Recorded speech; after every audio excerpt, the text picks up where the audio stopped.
What's up, YouTube? I'm here to give you your daily dose of reality, help you get your mind right. So after that first video and the response being overwhelming and all the comments, I figured I'd come back and do a video and answer some of these questions and really clarify some of the things that have come up in the comment section. One of them was asking me if I'm still holding the original position, and the answer is no.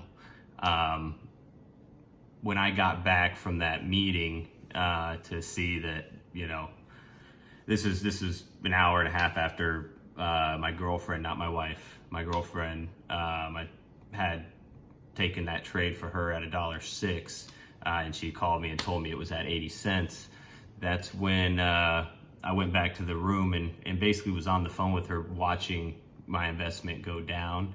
And let me clarify something else. My trade, not my investment. I had zero intention on investing in Luda. I have really zero intention on investing in any of the crypto assets that I've purchased. There are only a few that I would actually invest in, and that would probably be Bitcoin and Ethereum. But I don't invest technically in the crypto market. I trade it, swing trade and day trade it. So just to clarify that, there's a huge difference between investing and trading. Investing is when you do research on the fundamentals of a asset, where you believe in what they're doing. You believe that at the current price, it is a bargain, and in the long term that business is going to succeed. So you're placing your bet essentially that in the long run, this company or business or program is going to be worth a lot more in the future. Now, trading is completely different. Personally, when I've done my day trading in stocks and in crypto, I don't care at all what the coin is or what it does or any of that. I was trading off of the technicals, trading off of the chart patterns, and basically scalping the difference between the range on the price. So getting back to the original question, was I holding my original position? No. It's funny because I was on the phone with my girl, and as it broke down to about $20 is when I finally sold out at $20.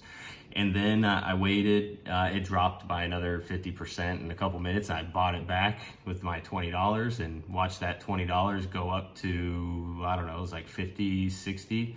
And then like a rocket dropped back down, and I sold out again at like $15. And anyways, at that point, I was just gonna see if, the miracle could happen and I could trade the $20 back up to over a couple grand. It's when the market is moving that much, where you've got swings and 5-minute spans that are 50, 60%, sometimes even 100%, there is money to be made through those trades. Yes, it's highly risky and very difficult to manage your risk, especially without using stop losses. And if that was another comment I saw in there, that you always have to use a stop loss when you're trading crypto. I don't agree with that. I mean, clearly I'm not, the best trader because I made a terrible mistake. But aside from this, single mistake, I have had a lot of success over the past, 2-3 years. So I don't use stop losses, and I made a video on why. So you can go watch that if you want to find out why and whether or not that's right for you. But stop losses in crypto are too easily triggered. And there have been many times where I got taken out of a trade for a loss when it shouldn't have been. So no, I didn't keep the original investment. And honestly, anybody who did, I hope that you get some sort of retribution, and the Terra community or the Terra Luna fund, whatever it is that Do Kwon's got going on, it does provide you with some assets. But when I took my trade, it was already down, 97%. I started buying in around 590. I mean, I was sitting there telling myself, if this thing drops below $10, I'm going to find an entry and I'm going to catch a bounce for 50% gain. And frankly, there was even a point I was in at about probably, I don't know, like 570 something average, where when I went to the bathroom and checked my phone, it was at $7. I thought to myself, you know what, I better just dump this right now and just take my 8 to 10 grand win and move on. But I didn't, because I already had my target set, and it was very close to hitting my target. And anyways, that was the mistake. I set my target just a little bit too high.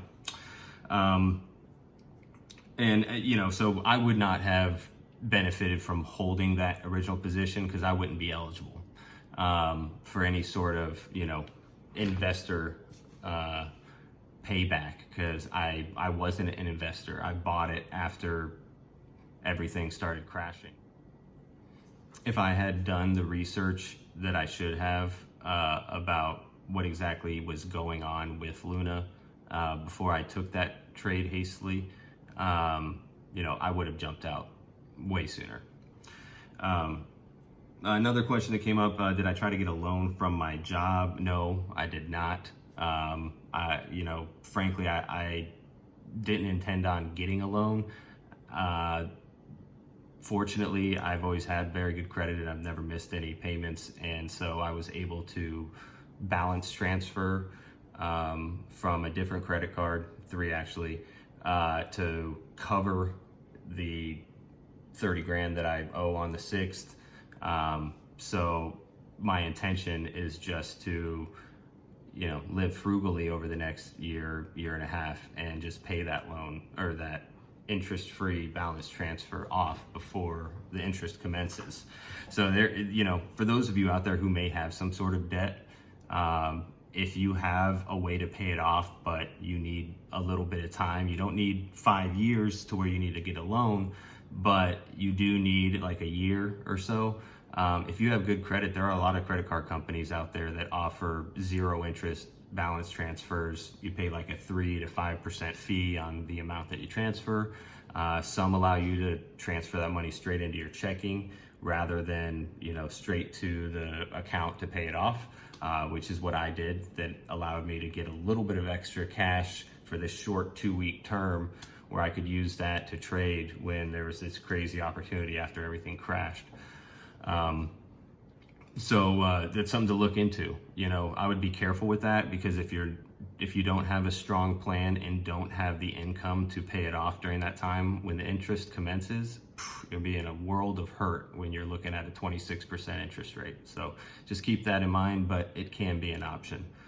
And to another point on that, where I saw a comment that said something about, that I was crazy for buying crypto with a credit card.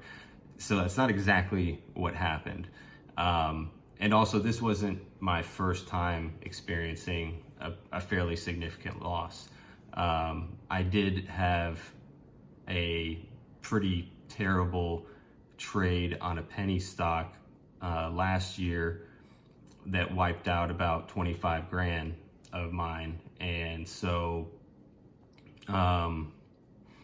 through that, what I did in order to be able to keep trading and not basically have to sit back and wait to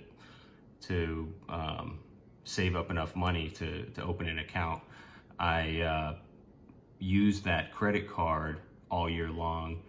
And rather than paying it off, I kept that cash handy. That way I could use it to trade with. So I didn't directly buy crypto with a credit card. I saved the money that I would be using to pay off that credit card statement balance every month and use that to put into crypto, essentially. And frankly, the plan worked out well, except for this last terrible trade where I didn't, cut my loss because I wasn't paying attention close enough and wasn't thinking straight. So anyway, you know, there's a few lessons that come out of this that I wanted to share with you guys. So one is the common one you guys have all heard, which is don't risk more money than you can, you know, handle losing. That's where I messed up, where as soon as my account dropped, you know, to 35 grand and I was coming within a couple $1,000s of what that bill was going to be, I should have bailed either way. Regardless of how bad I was going to take it on the chin with that loss, I should have. Frankly, I should not have taken that risky of a trade without being able to sit and watch it if I wasn't going to put a stop loss in. And frankly, here's the issue though, is even if I had put a stop loss in, that thing was going down so fast. If my stop limit price was at, you know, 90 cents, I would have had to still put my sell price probably at 50 cents or something, and way lower for it to even get filled. So I mean, the people that are saying some of these comments may not even realize what a stop loss is, how it works, or how liquidity in the market works. But just because you put a stop loss at $1 doesn't mean that all of a sudden you're out at $1. You know, if the market sells down faster and you know, the price that your limit order is going to go in at due to the stop loss being activated isn't low enough below that current price, it may never get filled. So that's just something I wanted to bring up.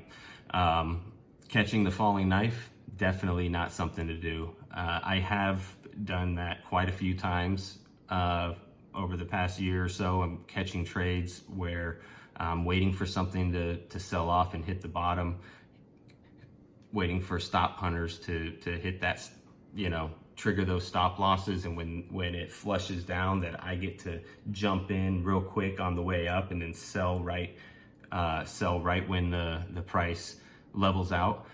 But I will say, I guess, after lots of trial and error with it, that more often than not, the trade will result in a loss. So yeah, avoiding catching the falling knife is definitely a good idea.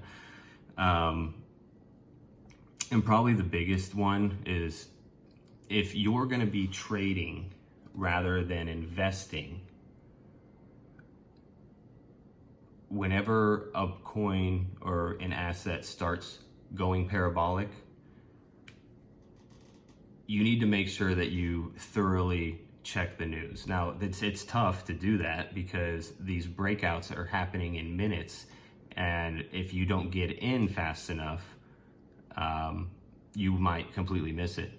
So it can be tough, and honestly, that's where I was at. I did try to do some quick research to see what was happening with Luna, but the sources I checked at the time, you know, didn't have anything substantial, and that's another clue that it's not a good trade to take, because typically if something has an extreme move but does not, whether it's going up or going down, but does not have any significant news out there, like a new crypto or a new listing on a different exchange or something like that, or like what happened with Luna, then it's probably not worthy of a trade. You need to pick a few targets of what triggers a good trade for you. X amount of volume, up X amount of percent in 15 minutes, along with good news, and stick to it, because basically that's where I messed up. I didn't follow my strategy, and rather than ensuring I was properly informed, I jumped into the trade solely off of the technicals that looked like it was a good dip buy. Well, before this video goes on too long, I will leave you guys with that, and probably catch you guys tomorrow with a fresh one. So looking forward to see what your comments are. If you guys got any feedback for what I just said, if you agree with me, you know, like the video. If you don't agree, I don't know, dislike it, or tell me why not. Tell me I need to get a shirt because apparently I lost my shirt in crypto.